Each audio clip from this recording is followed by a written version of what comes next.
Okay, so back to the veto power. Um, when Congress passes a bill, president can sign it. He can veto it.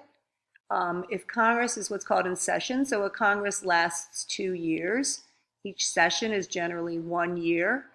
If Congress is in session and working and the president does not actually sign the bill, in 10 days it becomes law.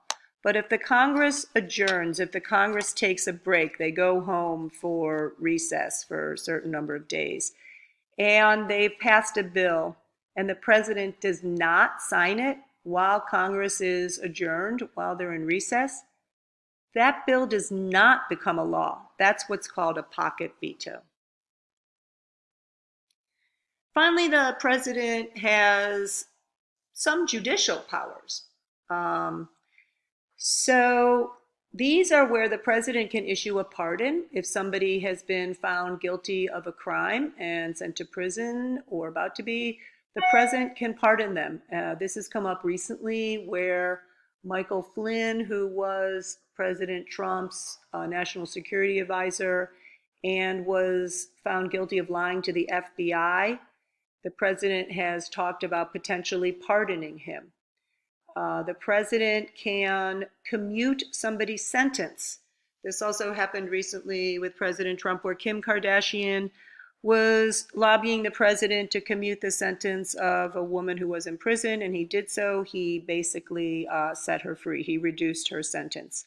The president can also give amnesty or forgiveness to a large group of people, or the reprieve is to postpone a sentence. So these judicial powers basically have to do with either forgiving people for crimes they've committed or lessening their sentences. So when people talk about the main roles of the president, we've gone over chief executive, chief diplomat, the legislator, the commander in chief. The president also is chief citizen. So this is where the president is the moral leader of our country, or the one who we can see now in this pandemic is trying to bring us together, is trying to speak to the country, and that's sort of his chief citizen role. He also is chief of the party, so this president is chief of the Republican Party and representing the Republicans. And the president being chief administrator, we've talked about, that is where part of chief executive, where he's basically making the whole federal government run. Okay, chief executive, chief diplomat, chief legislator, chief citizen, chief of state vis-a-vis other countries, chief administrator, he's the boss, commander-in-chief of the military, head of the particular party.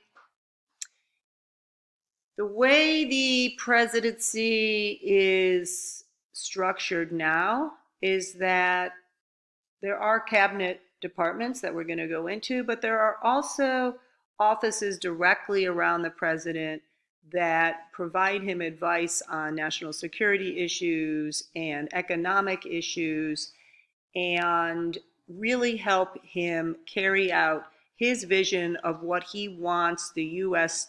to be and the U.S. role to be in the world.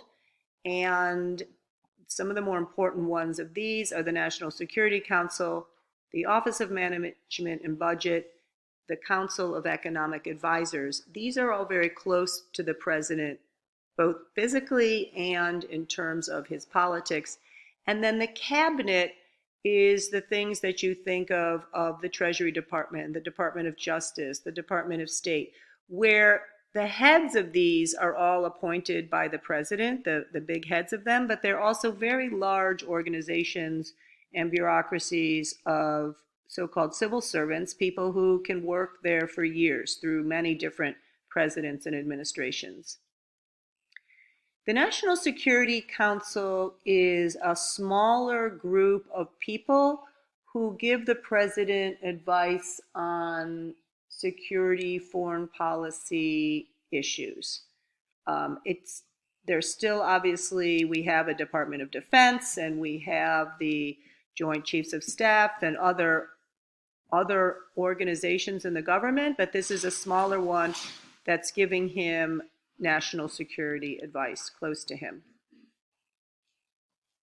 There's also the Office of Management and Budget, and this is an office next to the president that helps him make the budget for the entire federal government. And the budget is incredibly important because what the president decides to spend more money on or less money on is an indicator of what his priorities are. So he can completely decide to take all the money away from a particular weapon system, or give more money to low-income housing, or give more money to a certain part of the education department. And these are ways, concrete, important ways that the president makes sure things that he cares about or doesn't care about are carried out or are killed.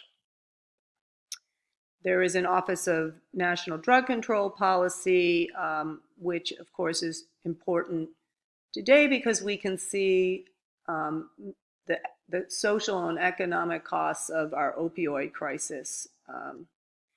And then there's the Council of Economic Advisors, and these are people close to the president who help him guide our economy and provide him advice on what is best to keep our economy going. The cabinet is all of the agencies that carry out the many, many functions of the federal government. The first cabinet agencies were Departments of Treasury, Department of State, and a so-called Department of War. Currently, the Department of War now is the Department of Defense. And these were obviously some of the most important things at the beginning of our country were we needed money. So we had a Department of Treasury. We needed to get other countries to support us as a new country. That was the recognition that we talked about earlier. So we had a Department of State. The Department of State is the one that conducts our foreign policy. And obviously the Department of War, we need to protect ourselves against other nations. We currently have 15 cabinet departments, as you can see listed below.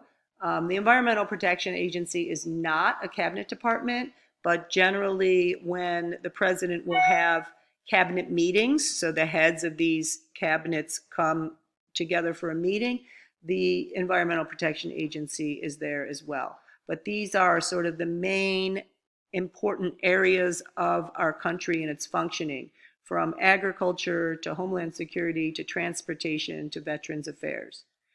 The Attorney General heads up the Department of Justice. There are many other important agencies and departments in the government, some of which are listed here, but the main ones people think about are the cabinet departments. And finally, we have the vice president. Basically, the only job of the vice president is to be around if the president dies, and then the vice president assumes the presidency. Different vice presidents have more or less power depending on their relationship with the president. Currently, Vice President Pence is heading up the president's task force on this COVID pandemic. Vice President Biden, when he was Obama's vice president, had a fair amount of responsibility because those two were quite close. And in terms of presidential succession, what happens if a president dies?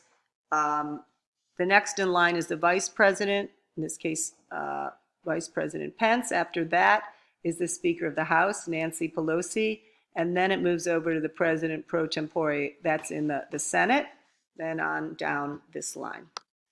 All right, so that concludes our PowerPoint.